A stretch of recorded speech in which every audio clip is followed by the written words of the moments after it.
Hi అండి, ఈరోజు recipe తలకాయ కూర అండి. ఈ కర్రీ సింపుల్గా ఎలా చేయాలో చూసేద్దాం. ముందుగా తలకాయ మాంసాన్ని ఉప్పు పసుపు వేసి శుభ్రంగా క్లీన్ చేసి పక్కన పెట్టుకోవాలి. స్టవ్ పైన కడాయి పెట్టి ధనియాలు, దాల్చిన చెక్క, లవంగాలు, 2 యాలకులు, కొద్దిగా ఎండు కొబ్బరి ముక్కలు వేసి వేయించుకొని చల్లారిన తర్వాత 4-5 వెల్లుల్లి రెబ్బలు వేసి మిక్సీ పట్టుకోవాలి. ఇప్పుడు స్టవ్ పైన కుక్కర్ పెట్టి కొద్దిగా ఆయిల్ వేసి 2 బిర్యానీ ఆకులు వేసి మిక్సీ పట్టుకుని ఉల్లిపాయ పేస్టు, 4 పచ్చిమిర్చి, కరివేపాకు వేసి బాగా ఫ్రై చేసుకోవాలి. ఉల్లిపాయ పేస్ట్ వేగిన తర్వాత అల్లం వెల్లుల్లి పేస్ట్ వేసి పచ్చివాసన పోయేంత వరకు వేయించుకోవాలి. ఇప్పుడు ఒక టమాటాను ముక్కలుగా కట్ చేసి వేసుకోవాలి. శుభ్రంగా కడిగిన తలకాయ కూర ముక్కలు వేసి బాగా కలుపుకోవాలి.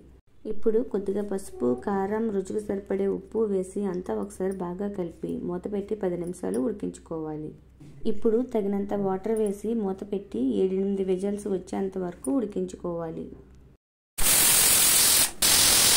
ఇప్పుడు ముందుగా తయారు చేసుకున్న మసాలాను వేసి అంతా ఒకసారి కలిపి మూత పెట్టి 2 నిమిషాలు ఉడికించుకోవాలి. చివరిలో కొద్దిగా కొత్తిమీర వేసుకొని కలుపుకోవాలి. అంతేనండి, తలకాయ కూర రెడీ. నచ్చితే లైక్ అండ్ సబ్స్క్రైబ్.